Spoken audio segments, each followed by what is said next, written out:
14장 여호수아 14장 우리 6절부터 12절까지 말씀입니다. 여호수아 14장 6절부터 12절까지 말씀. 제가 가진 성경책은 개역개정 341페이지입니다. 여호수아 14장 6절부터 12절까지 말씀을 한 절씩 교독합니다. 제가 먼저 6절 말씀을 읽습니다.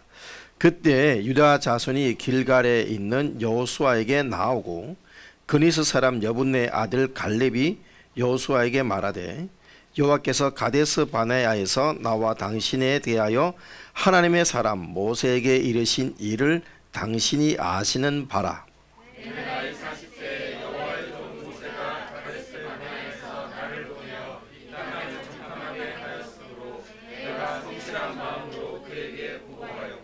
나와 함께 올라갔던 내 형제들은 백성의 간담을 높게 하였으나 나는 내 하나님 여호와께 충성하였으므로 그날에 모세가 맹세하여 이르되 내가 내 하나님 여호와께 충성하였은즉 내 발로 밟는 사람은 영원히 너와 내 자손의 기업이 되리라 하였나이다.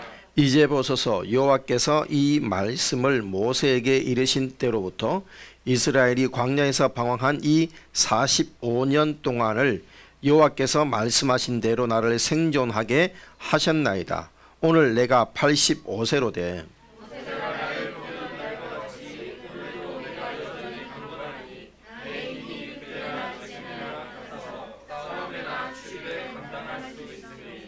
그날에 여호와께서 말씀하신 이 산지를 지금 내게 주소서. 당신도 그날에 들으셨거니와 그곳에는 아낙 사람이 있고 그 성읍들은 크고 견고할지라도 여호와께서 나와 함께 하시면 내가 여호와께서 말씀하신 대로 그들을 쫓아내리이다 하니. 아멘. 자리에 착석하시겠습니다. 자, 오늘 말씀의 제목 다 같이 한번 선포하겠습니다. 시작.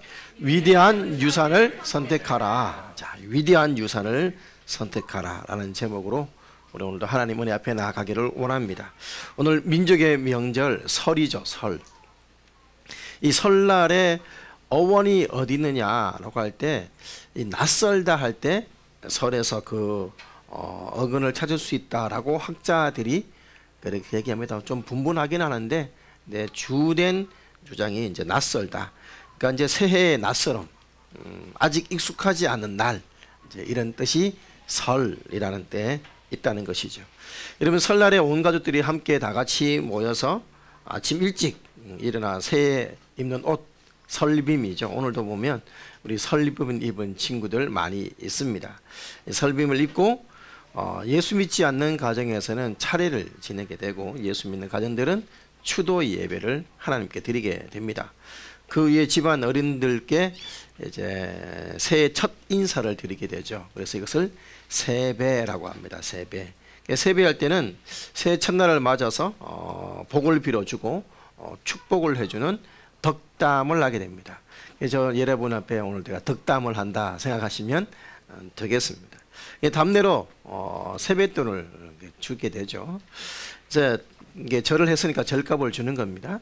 근데 이 세뱃돈의 풍습이 조선시대에는 원래는 세배로 오면 과일이라든지 떡이라든지 이런 것들을 내주었는데, 제가 어릴 때도 저희 외숙모 같은 경우는, 제가 어릴 때도 그분은 연세가 벌써 뭐 거의 80이 다 되셨으니까 제가 5살, 6살 때 세배를 하면 뭐 별 희한한 걸 다 줘요. 하여튼 뭐 이상한 장난감도 주고, 또 우리 큰 누님 같은 경우는 뻘건 불에 타다만 뻘건 그 뚜껑 상자 뭐 이런 것 주고, 우리 작은 누님은 부러진 안테나를 받아가 이건 뭐라고 그러면서 안테나 있잖아요, 라디오 안테나 그 부러진 거를 이건 뭐라고 그러면서 내가 회초리 하라고 말하면서 막 농담삼아 얘기도 하고 그랬던 기억이 납니다. 그러니까 세뱃돈 잘 안 줬었습니다. 원래 이렇게 물건들을 주고 과일을 주고 이렇게 했었는데, 이게 언젠가부터 이제 이렇게 화폐가 통용되고 이러면서 아마 쉽게 이제 돈으로 바뀐 것 같아요. 그래서 언젠가부터 세뱃돈으로 주기 시작을 했습니다. 물론 우리는 좋습니다. 그거 모아서 그동안 못했던 거 장난감도 사고 뭐 책도 사고 뭐 자전거도 사고 하고 싶은 게 많았는데 설날 때 해야지 하고 이제 별에는 날이 되기도 하고 그러죠. 하여간 그렇게 이제 세뱃돈을 받고 난 다음에 세찬 먹습니다. 세찬 이게 뭐냐? 떡국이죠. 떡국. 그래서 우리가 민족의 명절 지금도 우리는 그리스도인이든 아니든 거의 대부분 이런 시간들을 가집니다. 세배하고 세뱃돈도 받고 또 명절 음식도 먹고 그렇게 합니다. 참 그래서 우리가 이런 민족의 명절을 전통들을 우리가 잘 소중히 이어나갈 필요가 있는데 감사하게도 우리 명절의 어떤 풍습이나 문화와 이스라엘의 풍습이 성경의 풍습이 비슷한 부분이 참 많이 있습니다. 그래서 명절을 잘 지켜나갈 때 여러분 명절을 잘 지킨다는 것은 가족들이 함께 결속할 수 있는 기회가 됩니다. 그래서 흩어져 있던 가족들이 다 함께 모일 수 있는 그런 이유와 명분이 생기고 그래서 돈독한 사랑을 이어갈 수가 있는데 오늘날 명절에 보면 이 가족들이 모였을 때 여기에 욕심이 살짝 들어가니까 명절을 가족들만 친척들만 모이면 싸운다고 안타까워하는 그런 가족들도 가끔 있습니다만 대부분은 명절날 이렇게 친하게 행복하게 감사하게 지내고 있죠. 또 이렇게 명절을 지킨다는 것은 우리 민족의 뿌리와 자존감을 세워주게 되고 그래서 또 자녀들에게 우리 민족의 정신과 함께 아울러서 우리 신앙의 정신들을 함께 물려주는 기회가 됩니다. 그러니까 우리가 추도 예배를 드릴 때 그냥 예배 드리고 끝나지 않고 그래서 믿음의 우리 부모님들의 어떤 그 교훈과 가르침과 그 정신들을 함께 나누기도 하고 그렇기 때문에 이것들이 그 시간들이 도리어 신앙을 전수할 수 있는 참 좋은 기회들이 될 수가 있습니다. 근데 이렇게 명절의 전통을 이어가려고 하다 보면 반드시 또 한 가지 부딪히는 것이 있는데 그것이 뭐냐? 바로 제사 문제이죠. 제사. 그래서 어떤 사람들은 아니 조상에게 절하는 게 왜 죄가 됩니까? 나를 낳으시고 길러주신 부모님에게 존경을 표하는데 그런 마음에서 절하는 거지 뭐 무슨 신에게 하는 것도 아닌데 그게 왜 우상 숭배라고 합니까? 라고 그렇게 종종 말하는 분들도 계십니다. 물론 그 돌아가신 분에 대한 존경과 예절의 표현이면 참 좋겠습니다만 그게 그런 것만 있는 게 아니기 때문이죠. 존경을 표하고 싶으면 굳이 차례를 지내지 않아도 충분히 존경을 표할 수 있습니다. 우리가 추도 예배 드릴 때 돌아가신 분들을 기념하면서 그 뜻을 기리는 것이 제가 볼 때 훨씬 더 존경을 표하는 마음이라고 생각을 합니다. 그런데 굳이 절을 하면서 가족들이 모여서 뭐 그렇게 한 것보다 훨씬 더 의미 있는 시간이라고 생각을 하는데 근데 분명한 것은 제사는 우상 숭배입니다. 이게 표현의 문제라면 제사 지내지 않고 부모님의 교훈과 가르침을 유언들을 되새기면서 충분히 존중할 수 있기 때문이죠. 그러나 더 구체적으로는 이제 차례를 지낼 때 제사를 지내게 될 때 뭘 붙입니까? 지방을 붙입니다. 지방. 이 지방에 보면 제가 지방을 좀 이렇게 그 조사를 좀 했습니다. 그래서 그 수성 최씨 시흥공파 종종이라는 사이트에 들어가서 또 제가 이제 지방이라든지 이런 부분을 좀 조사를 했습니다. 그래서 이게 뭐 제가 주장하는 게 아니고 수성 최씨 공파에서 얘기하는 거니까 뭐 혹시나 따질 일이 있으시면 정확하게 수성 최씨 시흥공파 종종이라는 곳에 가서 따지시기 바랍니다. 자, 그래서 지방을 붙이게 되는데 지방을 붙일 때 마지막에 뭐라고 붙입니까? 신위라고 합니다. 신위. 현고, 학생, 부군, 신위. 주로 대부분의 가정들이 이렇게 붙이게 되죠. 그러니까 현현한다 이 말입니다. 모습을 나타내 주십시오. 후손이 정성껏 지내는 이 제사에 현현하십시오 이 말입니다. 현고. 고자는 돌아가신 아버님을 고자라고 합니다. 이게 생각할 고자거든요. 그래서 요즘은 생각한다라고 하는데 원래 한 단어에 두 가지 의미가 있지 않습니까? 그래서 생각할 고자 갖고 그 밑에 보면 명사 이렇게 해서 돌아가신 아버지 이렇게 되어 있습니다.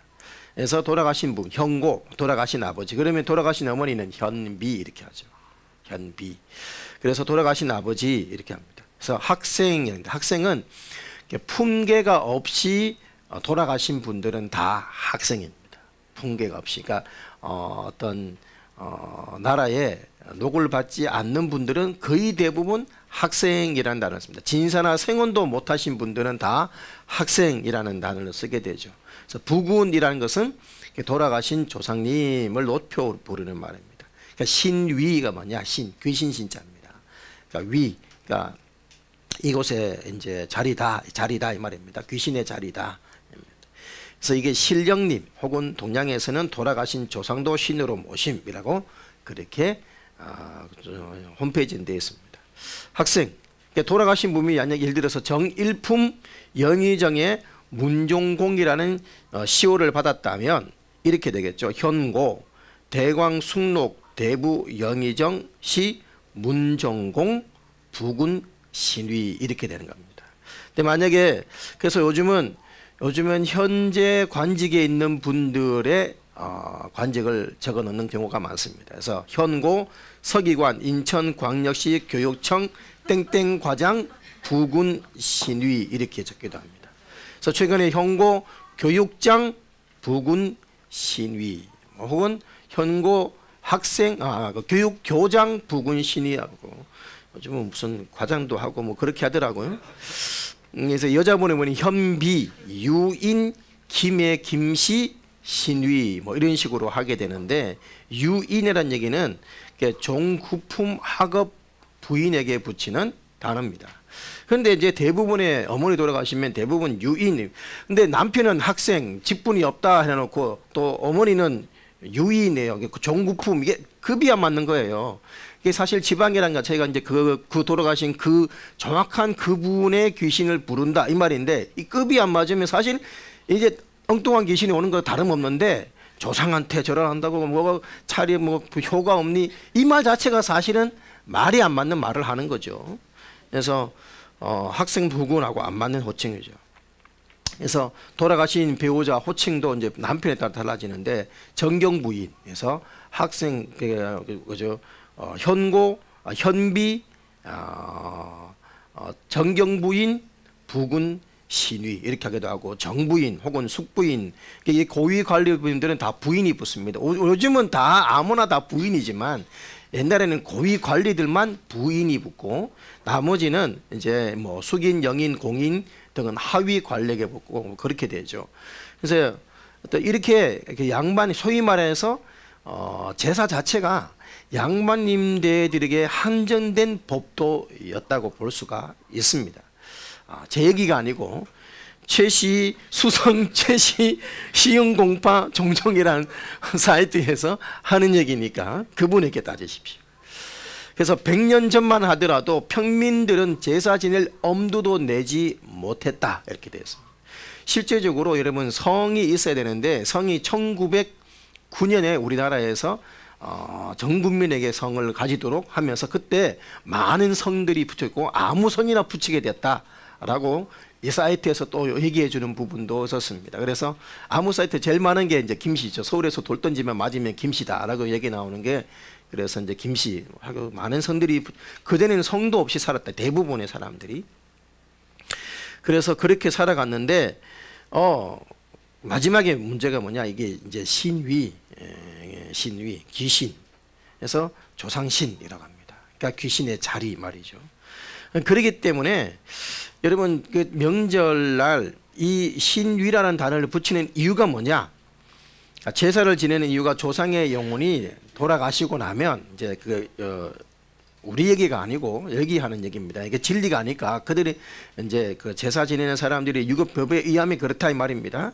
그러니까 조상의 영혼이 여기저기 떠돌아다니다가 제삿날에 명절날 되면 이제 이 지방을 보고 찾아와서 이제 음식을 먹는다. 그래서 다시 말하면 사람은 죽으면 구천을 떠돌아다닌다 이 말입니다. 근데 그렇게 믿고 있기 때문에 이제 돌아가신 분이 와서 음식을 먹는다라고 생각을 하게 된 것이죠. 근데 그래서 신위라는 것 자체가 이제 귀신을 부르는 얘기입니다. 돌아가신 분이 이제 뭐 귀신, 조상 신이 된다는 얘기인데 그렇기 때문에 제사가 뭐 예의를 차리는 것이다라고 말하는 자체가 이게 뭐 제사가 뭔지도 모르고 하는 사람들의 얘기라고 할 수가 있겠죠. 여러분 아까도 말한 것처럼 제사 제도가 우리나라에 들어온 게 민족의 고유, 우리나라의 고유 전통이라고 하는데 천만에요. 조선시대 이후에 제사 제도가 들어왔습니다. 그러니까 민족 고유는 아닙니다. 그럼 언제부터가 민족 고유가 되겠습니까? 민족 고유라는 단어를 붙이려면. 그리고 우리나라가 제사, 전 국민이 제사 지낸 것도 채 100년이 되지 않았다고 했으면 그게 과연 우리나라의 고유 전통이라고 할 수가 있겠습니까? 기독교는 우리나라 들어온 지 240년이 넘었습니다. 그리고 또 개신교도 120년, 130년이 됐습니다. 좀 그렇다면 전 국민이 제사 지낸 때와 기독교가 들어온 때가 거의 같은 시기인데 이거를 뭐 우리 국민의 전통 어쩌고 저쩌고 하면서 말하는 자체가 사실은 앞뒤가 맞지 않는 얘기죠. 그리고 분명한 것은 죽으면 영혼이 또 돌아다니는 것이 아니라 가야 될 곳으로 가야 한다는 것입니다. 그래서 간단하게 예수, 천당, 불신, 지옥입니다. 가야 될 곳으로 가야 됩니다. 그래서 그분들이 와서 음식을 먹는 게 아닙니다. 자, 그분들이 와서 음식을 먹는 게 아니면 그럼 누가 오겠습니까? 귀신을 불렀으니 귀신이 오겠죠. 근데 성경에 아니면 귀신은 뭐예요? 타락한 천사입니다.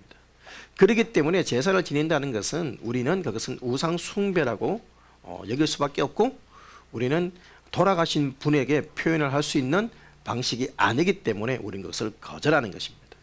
그래서 여러분 분명한 것은 우리는 기독교에서는 제사를 지내지 않습니다. 차례를 지내지 않습니다. 그래서 우리나라에 처음에 이제 천주교도 그랬습니다. 처음에 요즘은 천주교에서 제사나 뭐 술이나 담배 다 허용합니다. 그래서 이왕 예수 믿으려면 난 성당에서 믿겠다. 왜? 다 해도 되니까. 술도 해도 되고 담배도 해도 되고 제사도 지내도 되고 그러니까 이제 그 뭐 보면 사실 천주교는 그렇게 들어오면서 오래되면서 우리 민족의 여러 가지가 이렇게 좀 많이 이렇게 혼합이 되었습니다. 그래서 순수성을 지키지 못해서 그래서 염주도 있죠. 염주. 선당에서는 이제 십자가에 염주 달아놓고 이를 돌리면서 기도를 막 합니다. 큰 염주나 작은 염주나 그게 그건데 요즘 보니까 또 우리 사촌 형님이 원래 우리 친가 쪽은 원래 이제 천주교 집안입니다. 그래서 다들 영세명도 있고 그러는데 이 요즘 반지에 보면 또 묵주가 이렇게 달려 있어요. 그래서 반지 이렇게 돌리면서 이렇게 하기도 하고 뭐 그렇게 하기도 하고 하던데 하여간 이 제사 문제 때문에 많은 분들이 처음에 참 많이 순교를 당했습니다. 그래서 순교의 피 위에 그래서 우리 기독교가 이렇게 꼽히게 된 것이죠. 여러분 믿는 우리가 이렇게 명절의 전통을 잘 이어나가야 되겠지만 특별히 우상 숭배하는 죄를 범하는 일이 없도록 우리가 마음을 잘 지켜야 되겠습니다. 여러분 우리나라의 기독교가 어디를 통해 들어왔냐 하면 중국을 통해서 거의 대부분 먼저 들어왔습니다. 그래서 중국을 통해서 들어왔는데 그래서 중국을 통해서 들어왔다는 얘기는 무슨 말이냐 하면 중국에 유학 가서 기독교를 많이 받아왔습니다. 그러면 중국에 유학 갈 수 있는 분들이 소위 말하는 서민이겠습니까? 아니면 직분 있는 분들이겠습니까?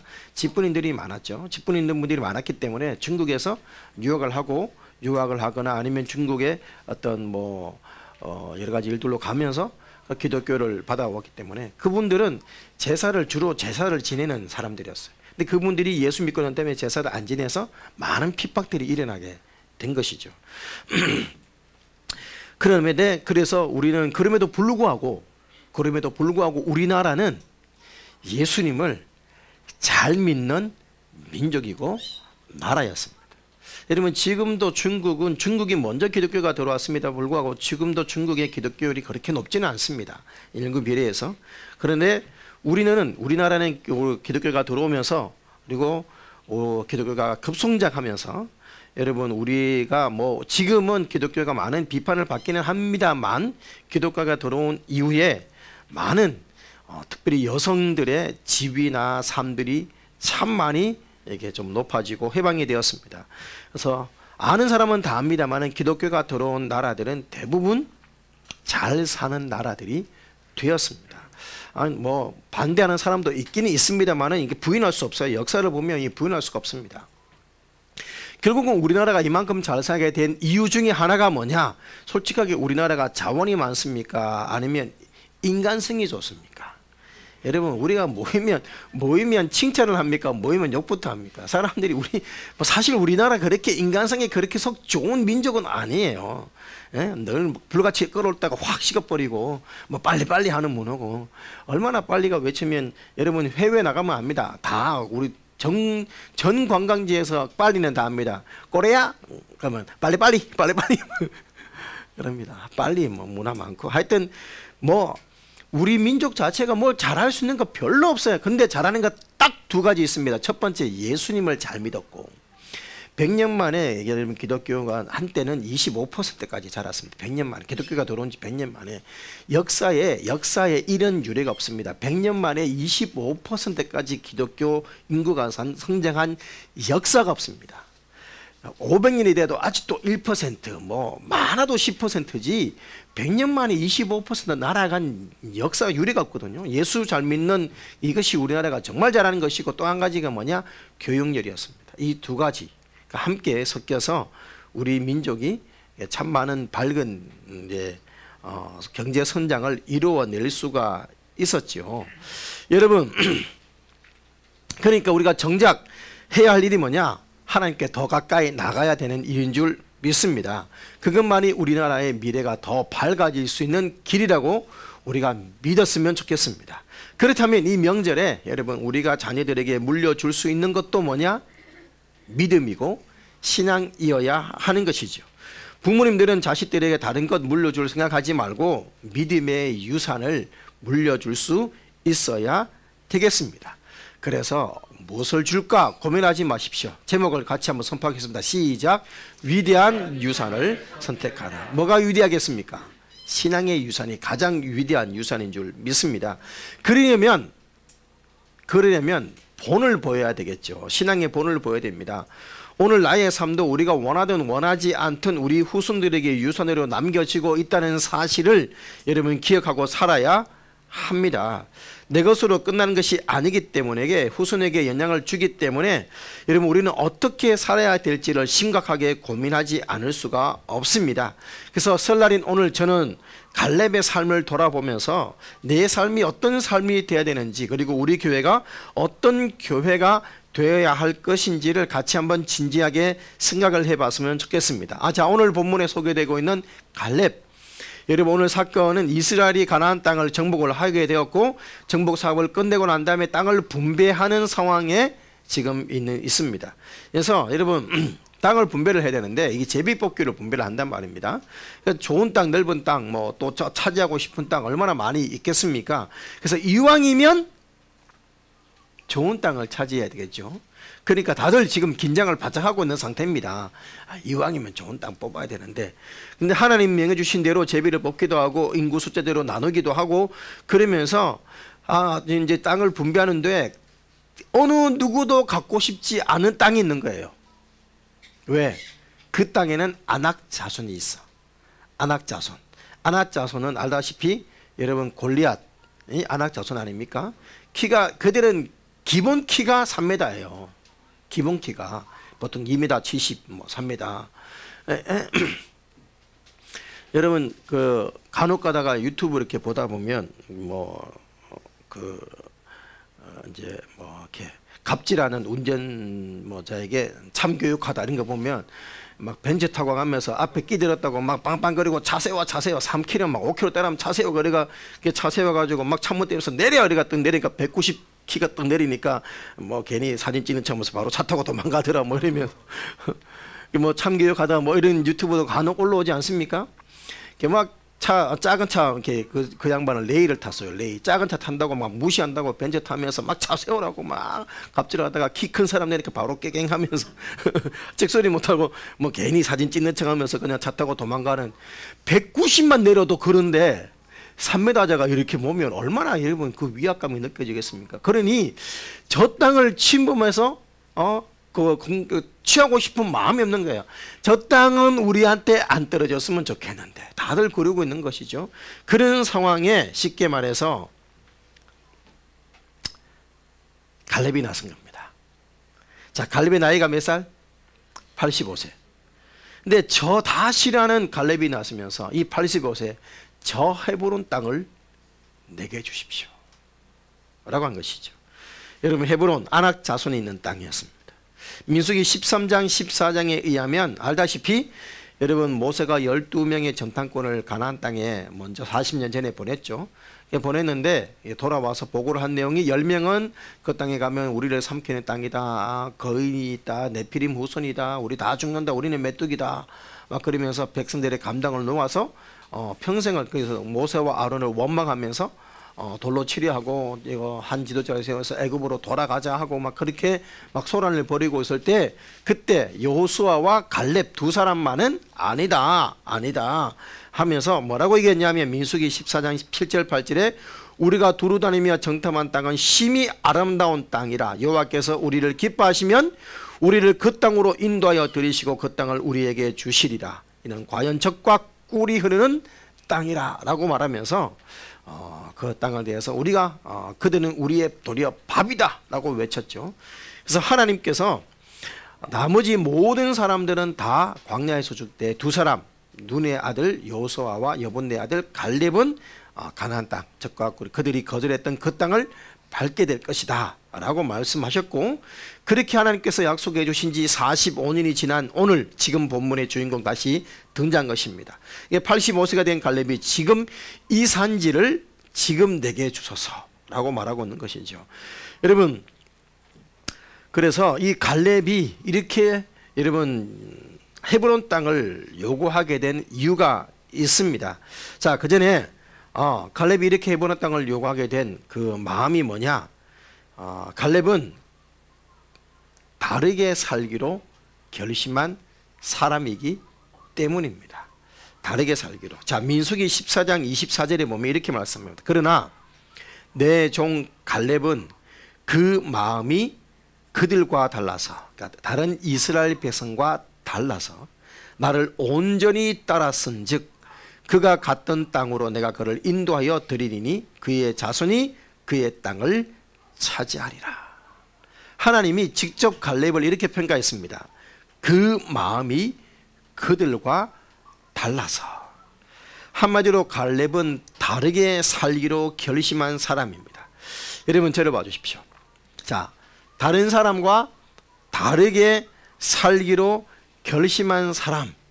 자, 신약시대의 이 사람들을 우리는 뭐라고 부릅니까? 다르게 사는 사람들, 다른 말로 구별된 사람들 뭐라고 부릅니까? 성도라고 부릅니다. 성도. 여러분 흔히 교회 마찬가지입니다. 에클레시아, 에크 불러냈다. 특별한 목적을 위해서 따로 불러내서 구별된 무리 교회입니다. 교회. 교회는 건물이 아닙니다. 하나님의 백성으로 믿지 않는 세상 사람들과 구별된 사람들을 교회라고 합니다.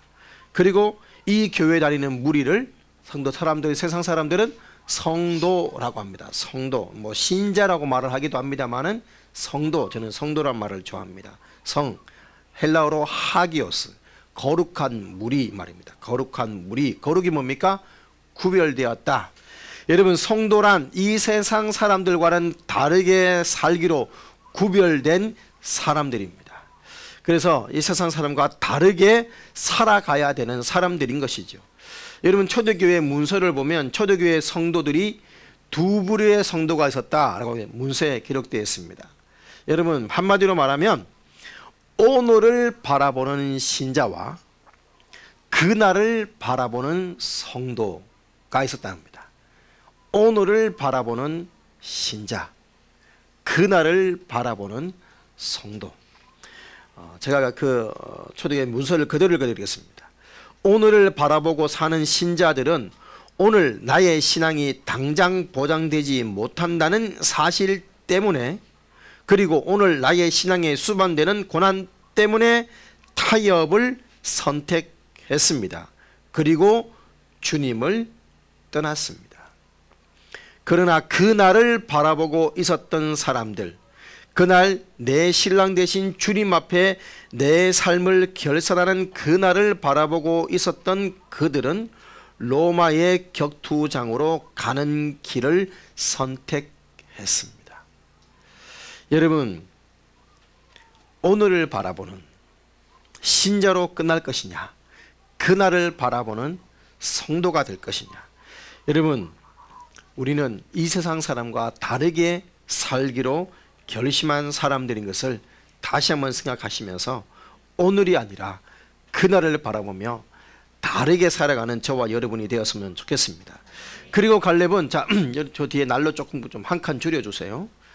날씨가 온도가 따뜻해서 그런지 눈이 이렇게 막 허벅지를 꼬집는 분들이 계십니다. 자, 갈렙. 그리고 갈렙은 갈렙 어떤 사람? 다르게 살기로 결심한 사람. 두 번째, 갈렙은 여호와를 온전히 쫓은 사람입니다. 여호와를 온전히 쫓은 사람. 자, 오늘 본문 여호수아 14장 우리 읽었죠? 14장 우리 14절 말씀을 보십시다. 14절 우리가 오늘 읽지 않았습니다만 14절. 자, 헤브론 같이 읽겠습니다. 14장 14절 시작. 헤브론이 그니스 사람 여분네의 아들 갈렙의 기업이 되어 오늘까지 이르렀으니 이는 그가 이스라엘 하나님 여호와를 온전히 쫓았음이라. 할렐루야. 여러분, 온전히 쫓았다 했습니다. 온전히 쫓았다. 여러분, 이 단어를 70인역에서는 이렇게 번역했습니다. 내가 전념하여 쫓았다. 여러분, 같은 표현, 똑같은 표현을 8절에 오늘 읽었던 우리 본문 14장 8절에 이렇게 얘기하고 있죠. 나와 함께 올라갔던 내 형제들은 백성의 간담을 높게 하였으나 나는 내 하나님 여호와께 충성하였으므로. 개역 개정은 충성하였으므로라고 번역되어 있지만 개역 성경은 온전히 쫓았으므로 똑같은 표현이 되었습니다. 이것을 70인역은 전념했다, 전념하여 쫓았다. 그리고 개역 개정에서는 충성하였다. 한마디로 온전히 쫓았다는 말은 다른 말로 얘기하면, 자, 이번 여행 가면 가이드가 깃발을 들고 쫙 가면 그 가이드 따라서 바짝 붙어서 다른 데 눈 돌리지 않고 따라가는 그런 모습. 그러니까 다른 데 전념하면 길 잃어버립니다. 꼭 가이드 안 따라고 딴 데 보다가 이거 재밌는 게 있네 이러면서 한눈 팔고 있다가 엄마 하고 우는 친구들이 꼭 나오더라 이 말이죠. 그래서 가이드만 쫙 따라가야 돼요. 그래서 연세 드신 분들이 보면 또 이제 자주 길을 잃어버려서 보면 아이고 여행하다 말고 다른 분들 다 민폐 끼치면서 가지도 못하고 어르신 찾는다고 막 그런 경우도 종종 있는데, 다른데 눈 돌리지 말고 가이드만 점념해서 그 설명 들으며 쫓아간다. 이게 쫓아간다는 얘기예요. 그게 온전히 쫓았다 이 표현입니다. 그러니까 한마디로 말하면 한 마음으로 한결같이 전념해서 하나님을 섬기고 따랐다 이 말입니다. 한 마음. 여러분, 갈렙은 하나님을 쫓는데 마음을 나누지 않았다, 전념했다 이 말입니다. 관심을 나누지 않았습니다. 한 부분은 하나님 따르고 한 부분은 세상 따르고 그러지 않았다 이 말입니다. 온전히 따랐다. 여러분, 그리고 여기는 한결같았다. 여러분, 한결같다 무슨 말입니까? 처음과 나중이 같았다. 눈이 오나 비가 오나 한결같은 것입니다. 좋을 때나 어려울 때나 한결같은 것입니다. 기쁠 때나 슬플 때나 한결같은 것, 이것이 바로 갈렙의 신앙 자세였습니다. 여러분, 히브리서 3장 14절에 이렇게 말씀하죠. 우리가 시작할 때 확신한 것을 끝까지 견고히 잡으면 그리스도와 함께 참여한 자가 되리라. 사랑하는 여러분, 한 마음으로 한결같이 하나님을 쫓는 신앙의 본을 사랑하는 우리 후손들에게 보여주시기를 축복합니다. 그리고 갈렙은 무엇보다 영원히 젊게 산 사람이라고 할 수가 있습니다. 오늘 본문 14장 11절 12절에 보시면 모세가 나를 보내는 같이 오늘날도 내가 여전히 강건하니 내 힘이 그때나 지금이나 같아서 싸움이나 출입에 감당할 수 있사오니 그날에 여호와께서 말씀하신 이 산지를 지금 내게 주소서. 그들은 그 성읍은 크고 견고할지라도 여호와께서 나와 함께 하시면 내가 여호와께서 말씀하신 대로 그들을 쫓아내리다 라고 그렇게 아낙 자손이 살고 있는 헤브론 땅을 요청을 합니다. 아낙 자손이 얼마나 강대했냐. 여러분, 이스라엘 백성이 보면 그들 앞에 서면 우리는 메뚜기다 라고 할 정도로 그들이 쌓아올린 산성은 견고했고 그들은 컸습니다. 그런데 갈렙은 그 땅을 달라는 것입니다. 그 땅을 지금 도전하겠다는 것입니다. 85세 나이에 그 땅을 도전하겠다는 것입니다. 도전하는 사람은 세상 사람도 도전을 하는 이가 젊은이고 나이가 젊어도 도전하지 않으면 늙은이라고 하지 않습니까? 세상도 그런 말을 합니다. 여러분 그가 이렇게 그때나 지금이나 내 힘이 일반이니 좀 과장이죠. 나이 들어보면 압니다. 85세 되면 20대하고 똑같지가 않습니다. 최근에 우리 성도님 중에 한 분이 제게 헬스 운동할 수 있도록 운동 끊어주셔서 제가 지금 운동한 지 한 10일쯤 됐습니다. 10일.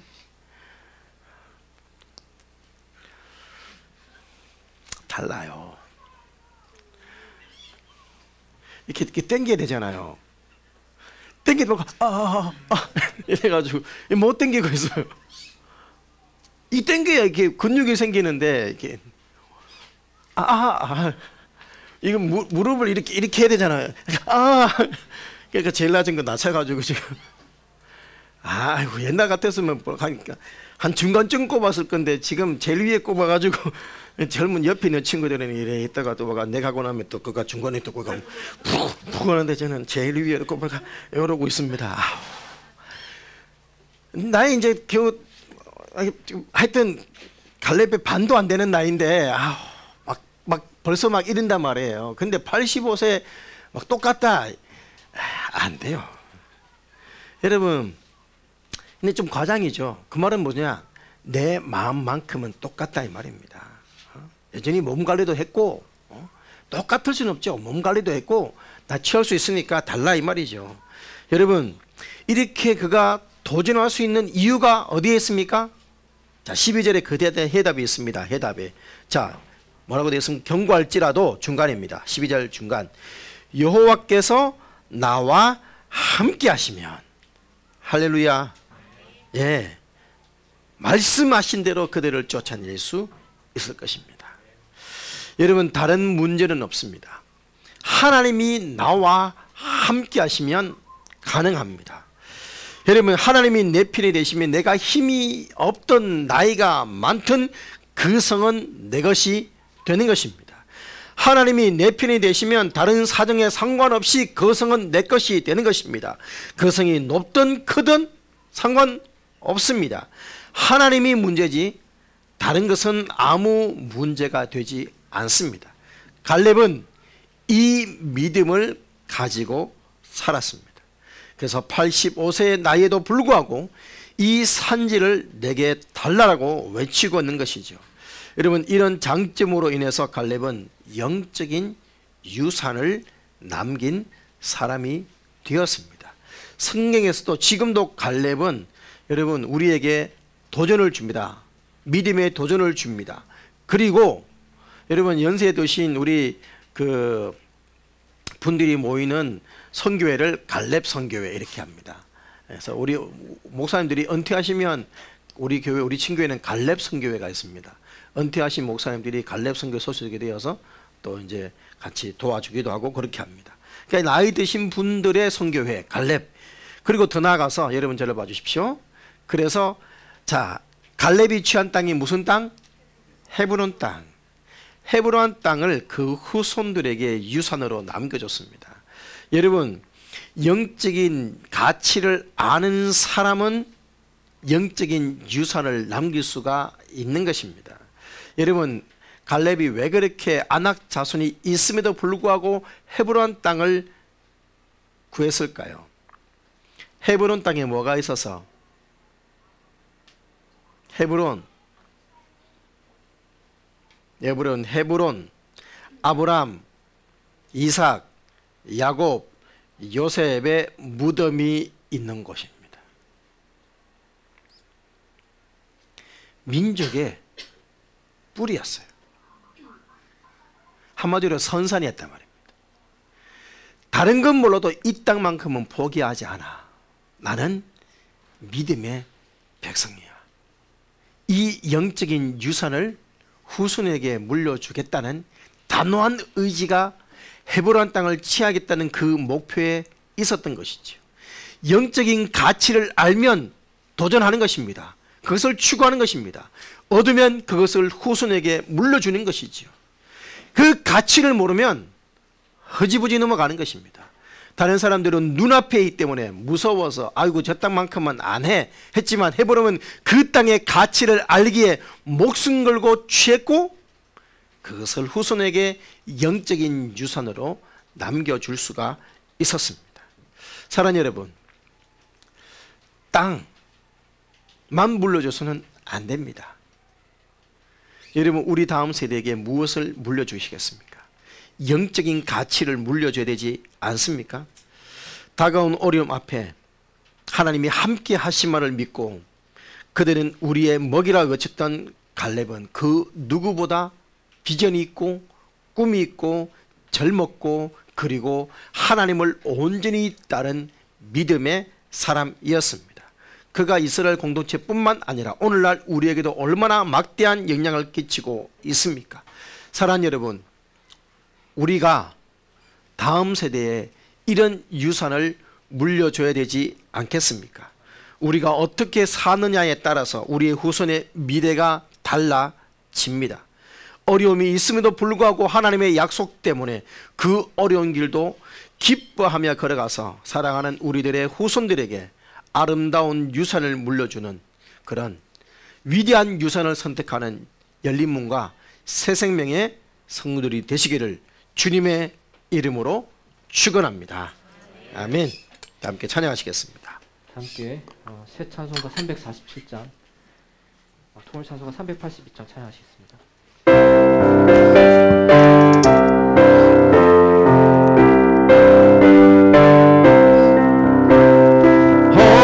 허락하신 새 땅에 들어가려면 맘의 준비 다하여 힘써 일하세. 여호수아 온나라 앞으로 가세.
사랑하는 여러분, 오늘 말씀 들으시면서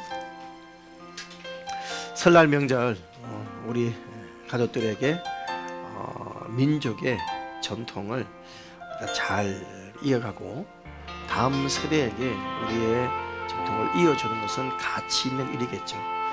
성경적인 가치와 함께 우리의 신앙들을 잘 물려줄 수 있도록 해야 될 텐데 어떤 유산을 물려줄 것인가, 우리가 어떤 삶을 살아야 될 것인가, 신앙을 보내기 위해서는 우리가 어떤 삶을 살 것인지를 생각하지 않을 수가 없습니다.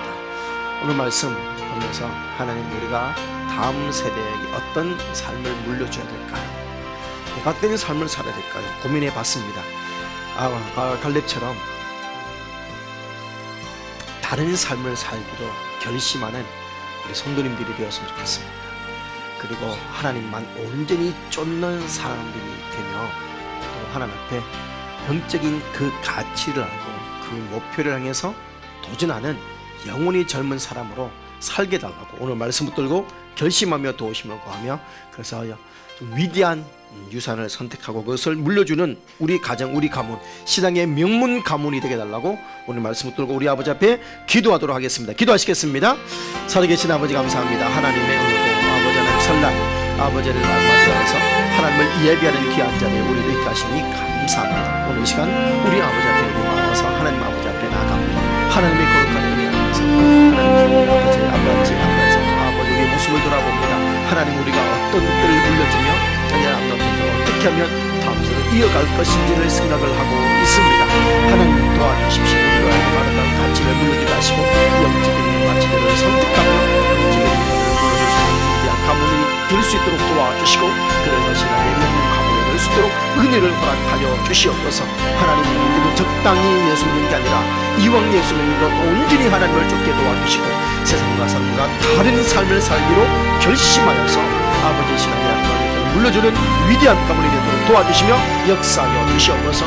우리 자녀들에게 아버지 하나님 신앙의 본을 깨칠 수 있는 우리의 삶이 되도록 우리로 깨있게 하시고, 지금이라도 하나님 우리가 늦지 않았음을 고백하며 하나님 앞에서 온전히 하나님을 쫓아가는 믿음의 삶을 살아내며 아버지 영적인 가치를 선택하며 그것을 물려줄 수 있는 믿음의 가문이 될 수 있도록 은혜를 베풀어 주시옵소서. 설날 아버지 하나님 온전히 예배하며 나왔사오니 이 예배 가운데 주셔서 영광받아 주시옵소서. 하나님께서 함께 주시는 은혜를 인해서 감사와 찬양을 드리며 나아갑니다. 영광받아 주옵소서.